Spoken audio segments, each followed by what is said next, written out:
안녕하십니까. 횡령 예방 전문가 문정태 회계사입니다. 반갑습니다. 오늘은 재무제표에 대해서 설명드리고자 합니다.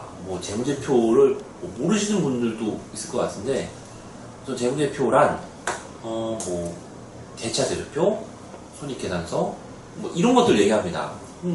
대차대조표, 손익계산서는 기업들의 어떤 그런 거 아닌가요? 맞습니다. 그러면 이런 재무제표를 왜 알아야 되냐가 제일 중요한 질문인 것 같습니다.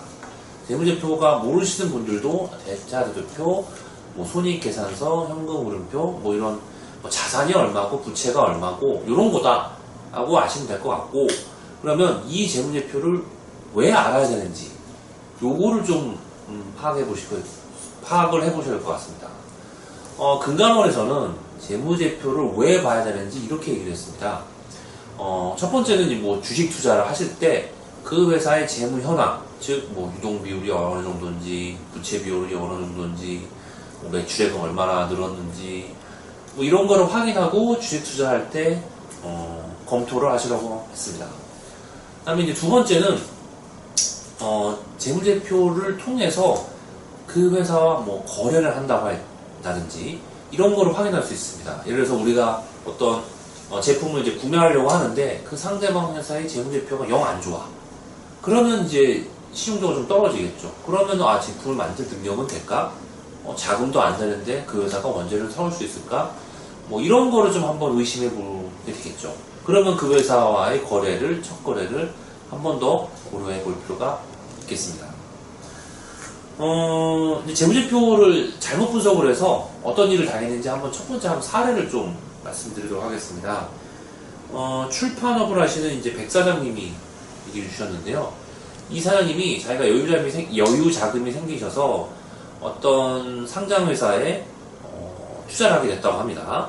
근데 그 상장회사의 재무제표를 잘 보지 않으시고 그냥 많이 들어보고 괜찮은 회사니까 괜찮겠거니 라고 했는데, 그 상장회사가 자기네 본질, 즉 자기네 업종에 투자를 하지 않고 계속 이렇게 다른 회사에 다른 업종의 회사에 엉뚱한 데에 자꾸 투자를 하는 거였습니다. 근데 이 백 사장님이 그걸 모르시고 투자를 했다가 좀 큰 낭패를 봤죠.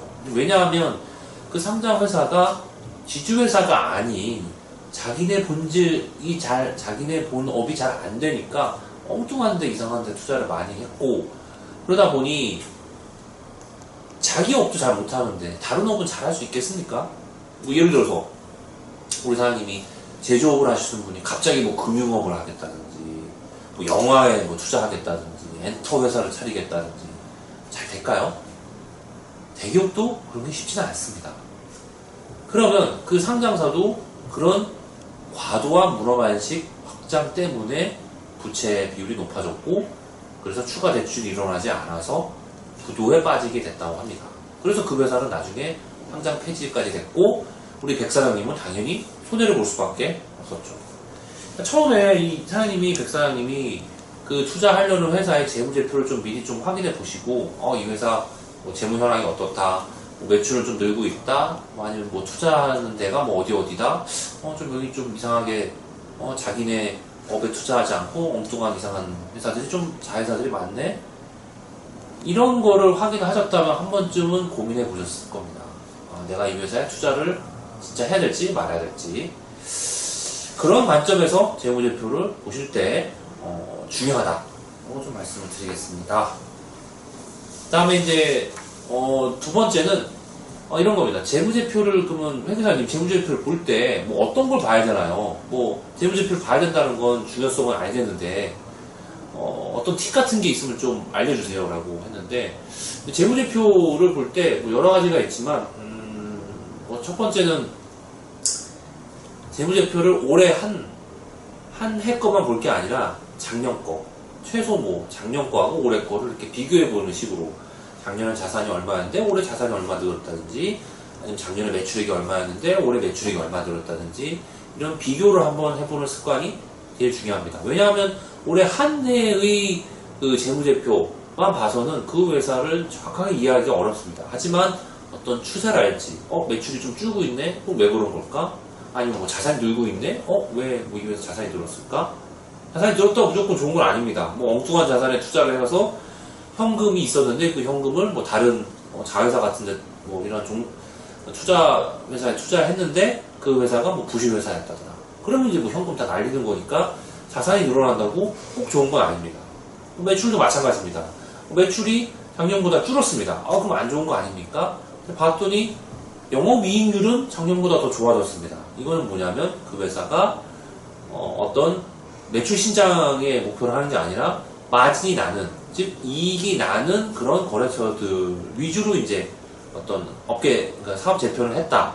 그래서 매출은 줄었지만 오히려 당기순이익은 늘 수 있는 뭐 이런 거를 재무제표 검토를 통해서 확인해 볼 수 있습니다. 그러면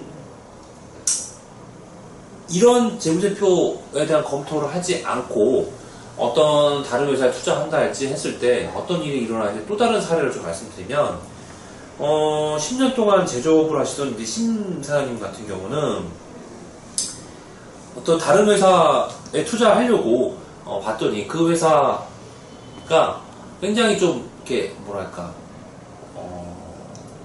이름은 굉장히 유명한데 투자를 하는 회사들이 굉장히 좀 과거 이력들이 별로 좋지 않아가지고 결국 투자를 안 하셨다고 합니다. 앞의 사례와는 다른 사례였던 거죠.